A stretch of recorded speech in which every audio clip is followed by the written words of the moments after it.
friend and very respected authority in the field of international law.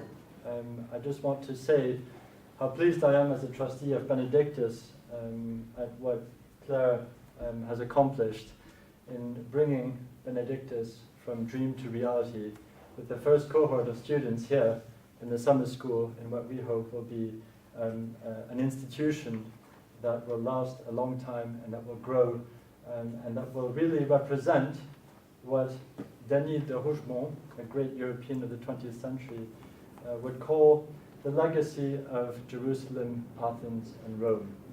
And so, Claire, we're very proud of you and everything you've accomplished, and also very grateful to everyone else who's been involved in Benedictus so far, the other trustees, Tom's in the audience, Rafael, all the other professors who have made these 2 weeks what they have been for you. And we hope that you've had a wonderful experience, and I'm sure you have.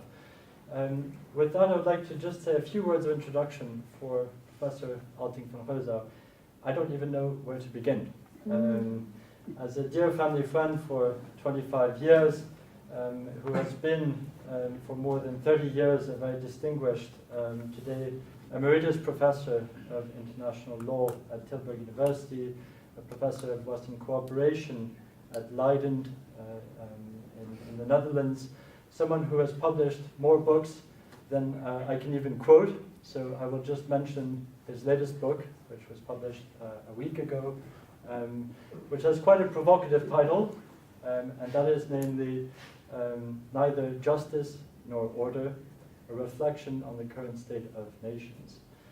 So quite a provocative thought from the professor, but he has been what I would call as close to anything that I have seen representing an eminence grise in the 21st century. He's been an advisor to a number of heads of state, been an advisor to the city of Jerusalem for a very long time.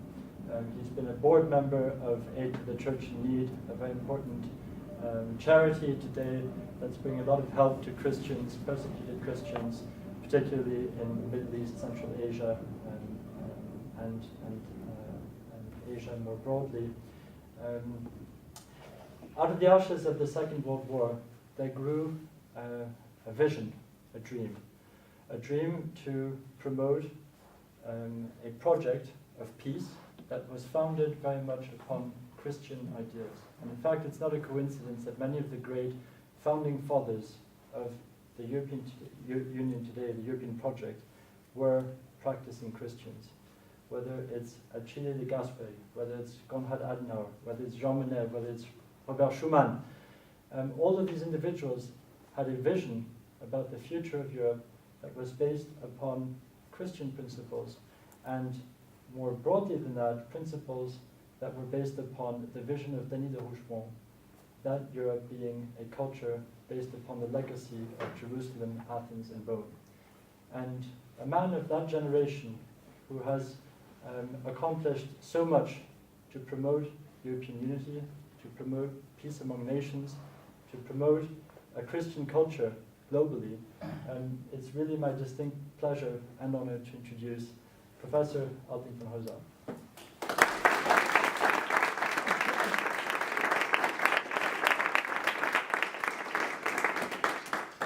Just forget about all this. You see, that's always difficult when so many nice things are said about you. So how can I rise to the occasion? I have a standard answer which I promised you. Forget about everything, but do keep in mind that I have 6 beautiful married children and 26 grandchildren, 3 of them right here. And that is the greatest joy, and even Europe cannot cope with that. Okay. Where are you from? You see, my problem.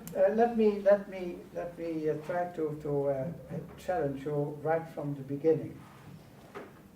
In what nations of Europe do the politicians up to this day not understand what Europe is about? Which one are they? UK. Huh? EU. None of them. None of them. I'd say none of them. None of them.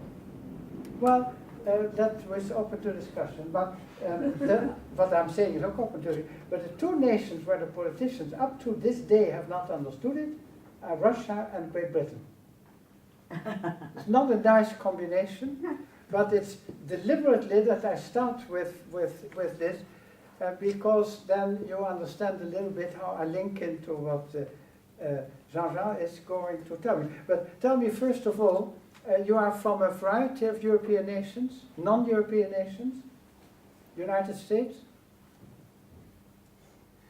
Okay, well, United States is one of the countries that understood Europe right from the beginning. Much better than most Europeans themselves. Did that come across to you? No. Maybe not yet, because that's much earlier in the history. So I must ask you the next question. Are you? What do you think? Is the European Union a good thing? Yeah. Yes or no? Yes. Yes. And no? No, actually. Okay. Well, let's just raise the fingers and we can see who say yes. Who say no? Are there any non-British among the no's? Yeah, he's Austrian. Where are you from? Germany, Bavaria. Oh, Bavaria, yeah.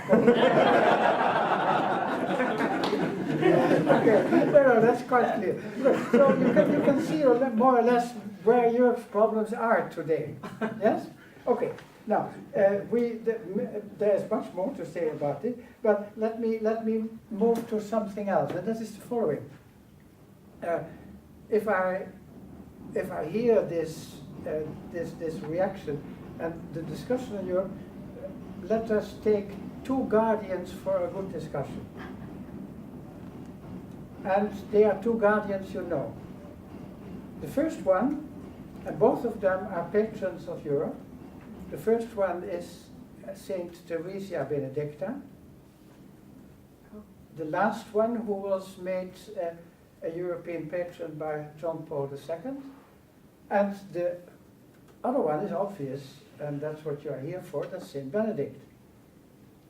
And I take the two as the guardians of our discussion for a reason that I hope you shall understand when I develop my remarks and hopefully react on your questions.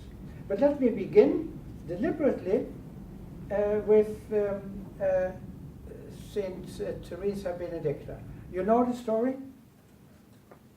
Well, she was Jewish. Yeah, Teresa Benedicta was Jewish.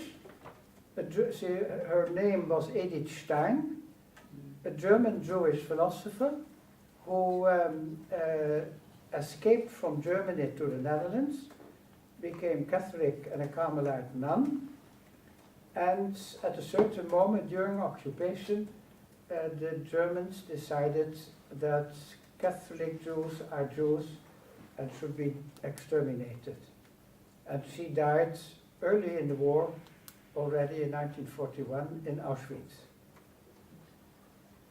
Keep that in mind. Because, as Pope John Paul II rightly said, her death and her person said something about Europe, but on the side of Europe that probably we would rather like to forget, but we are not supposed to do. And I read from the official proclamation in 1999. In particular, Edith made her own suffering, the suffering of the Jewish people, even as it reached its apex in the barbarous Nazi persecution, which remains together with other terrible instances of totalitarianism, one of the darkest and most shameful stains on the Europe of our century. And I deliberately begin with that one and take Benedict at the end to end with a positive message. There is in Europe a very dark side and traces of a very Christian influence in European history. And it brings me to two crucial points, at least in what I would like to tell you. That is, as a Christian, And I assume you are all believing Christians?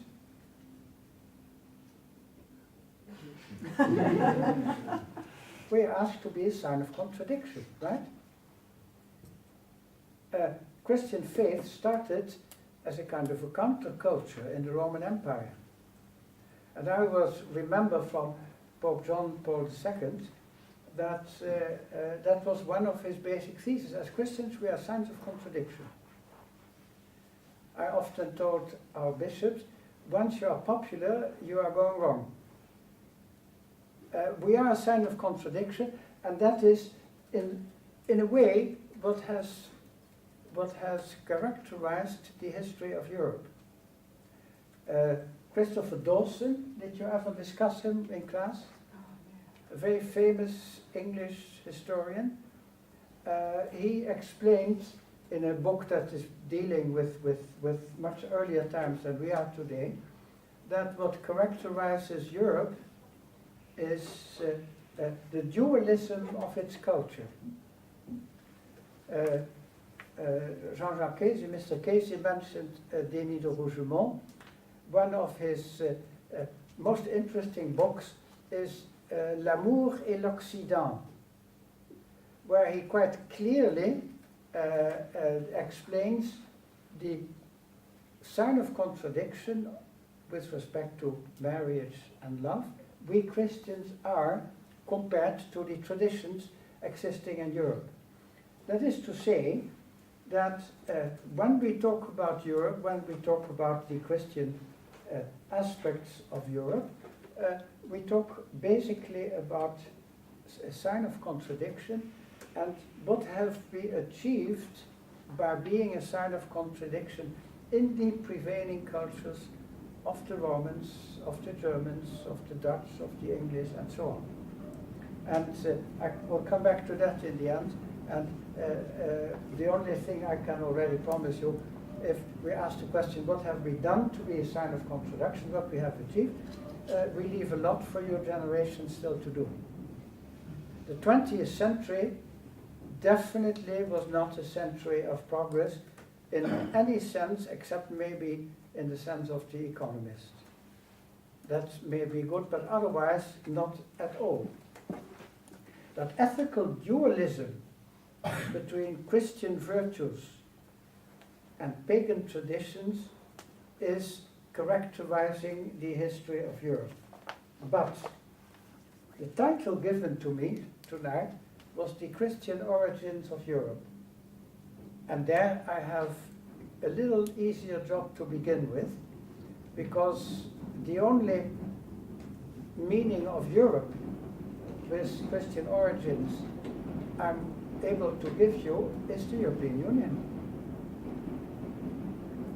I have had the possibility to deal with it, to write about it, to take part in all things.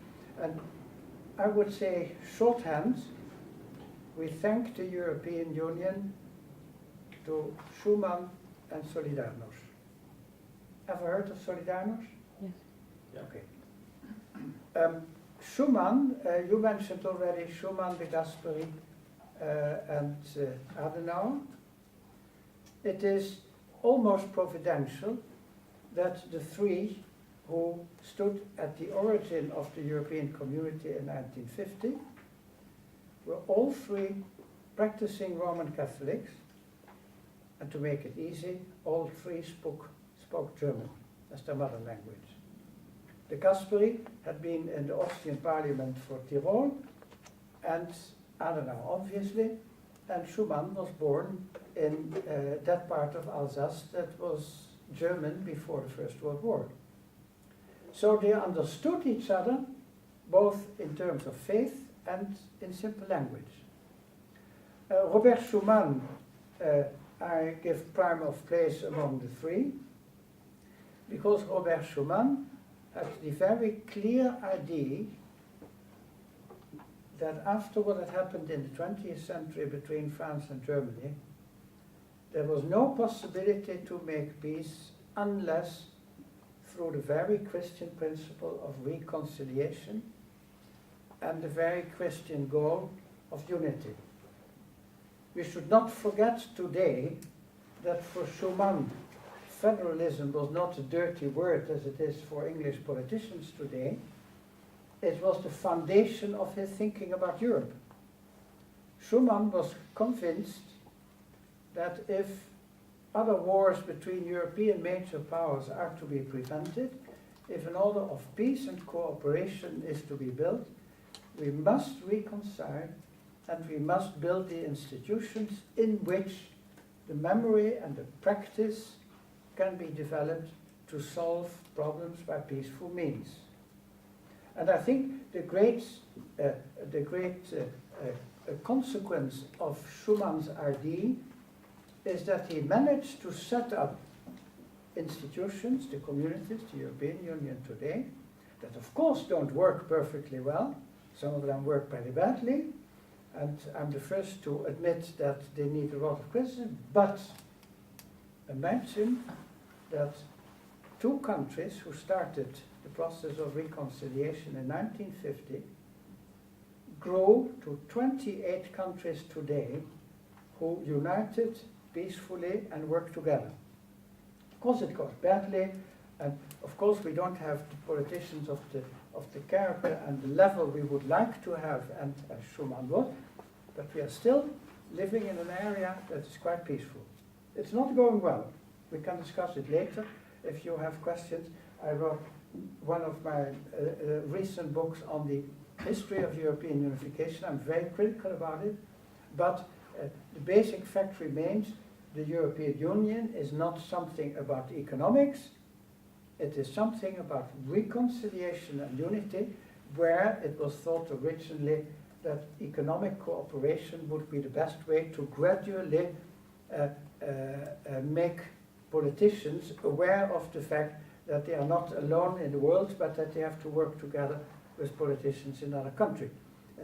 The basic idea is a federal solution for a European zone of peace and cooperation. So that is the first. Schumann, for me, is the father of Europe more than the others, because he conceived the idea of the communities and the union today, and he was the one who was the first to make quite clear that with Germany you have to cooperate and to reconcile rather than take revenge, as was done after the First World War. The second, I mentioned to quite a few people's surprise, is Solidarność.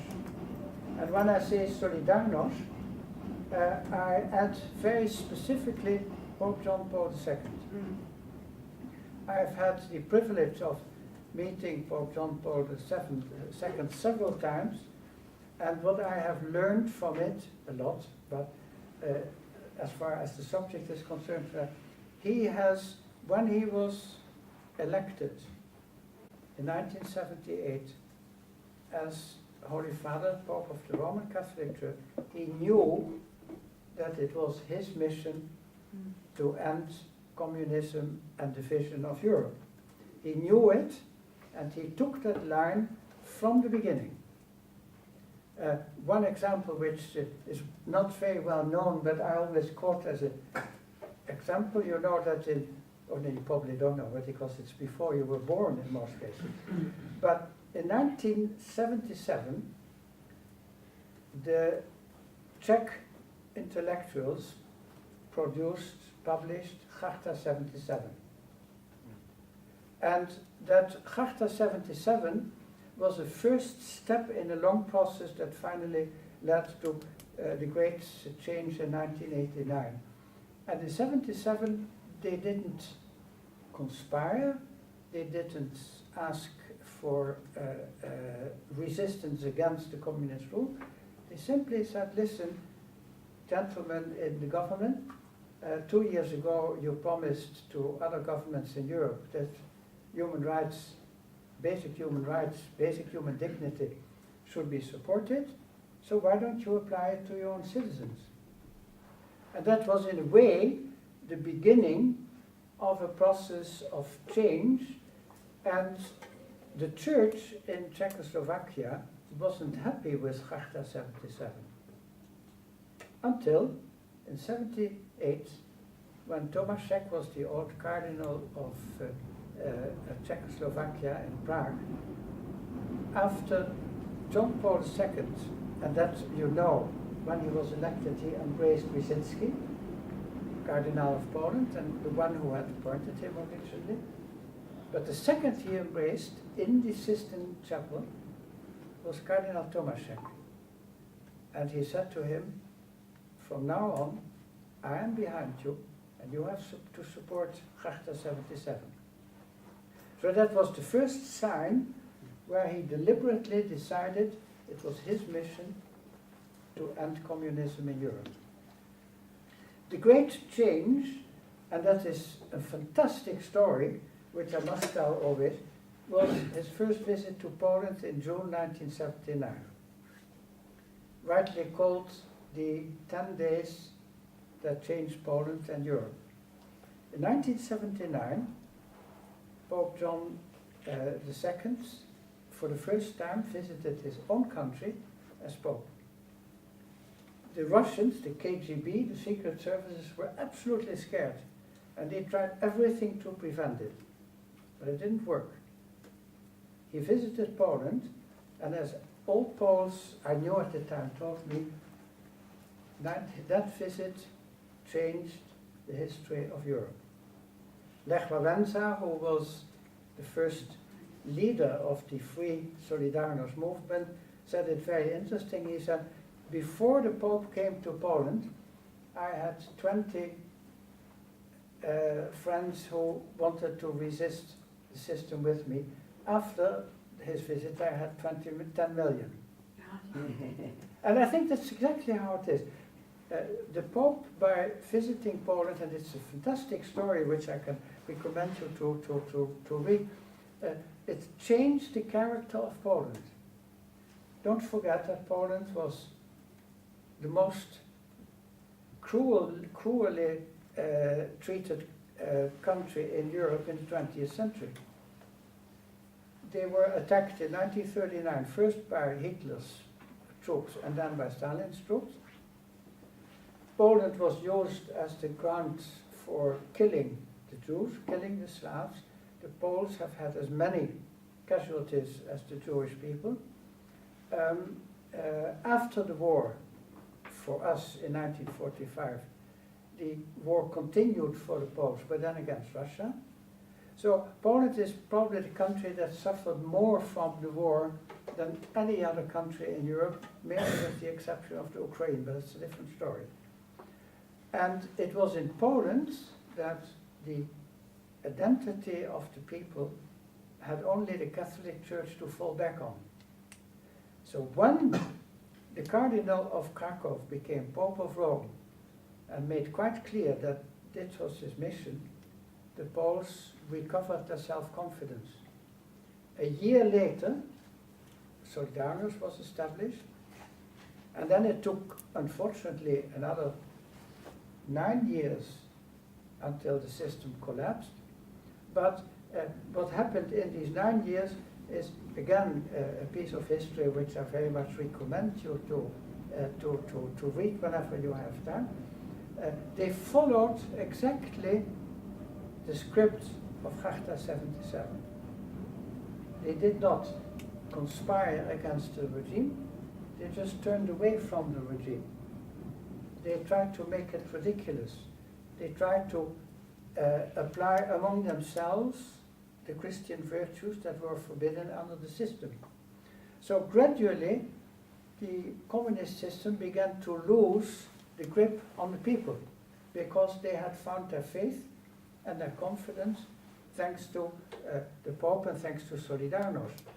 When after 1985, under pressure of these changes, regime changes occurred in Russia, the Soviet Union. Everybody knew that it was the beginning of the end. And when in 1989, and I shall never forget that what we saw in 1989, when the Polish Communist Party had to give in and accepted a parliament that was for 50% consisting of Solidarność delegates, and not only communists. When in August the Communist Party asked Solidarność to form a government, and the Solidarność people were quite afraid. They said, well, if we form a non-communist government behind the Iron Curtain, we are sure that Moscow will come in and kill it. And in fact, immediately after Solidarność was created, the Soviets had tried and had threatened to intervene militarily if Solidarność would not be outlawed. In 1989, the situation had changed to such an extent that the communists no longer could avoid a Catholic government. Mazowiecki became the first prime minister in September. And when Mazowiecki became the first prime minister in September, and Moscow did not react with military force, all the communist leaders in Eastern Europe knew that their days were counted.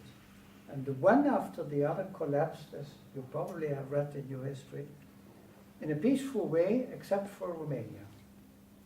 Now, what was one of the secrets of Solidarność, apart from this very strong backing of the Pope, included in it, was that the people who were in the leadership of Solidarność had learned from history in Europe that Europe, with many revolutions, always went wrong on one particular point.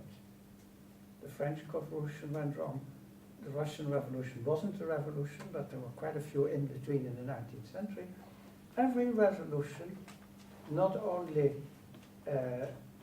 made the existing regime collapse, but decided to take revenge on them and ended up establishing regimes just as bad as the ones before the revolution.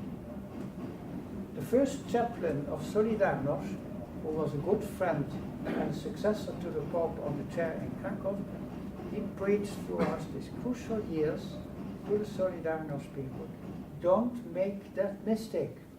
Don't make the mistake of taking revenge. The only way to have our revolution succeed is to seek a new order based on reconciliation with the people from the old order. I always keep telling my students, and I tell you today, the Solidarność revolution was the first and so far the only European revolution that succeeded in its own terms. And if you combine the two, Schumann and Solidarność, you see the fundamentally Christian basis of the European Union today. With all its defects, the European Union would not be today a zone of peace without these two revolutions that took place, the first one in 1950 and the second one between 1978 and 1989. So I would say Schumann, father of Europe, John Paul II, father of Europe's reunification. And that's just as important as the first unification, isn't it? Okay, does that make sense to you? Just to challenge the traditional historians, it was not Gorbachev, it was not the West, it was not the United States that made the change in 1989. It was the very Christian inspiration behind Solidarność and the people and the Pope who made it. It's important to know because you live in an era, I still do, where we all try to disown our Christian heritage, right? No. We try to you're not here, no. No, you can't write we in the sense here not. But let's say there is a great danger, which is that many of our parliaments, politicians want to forget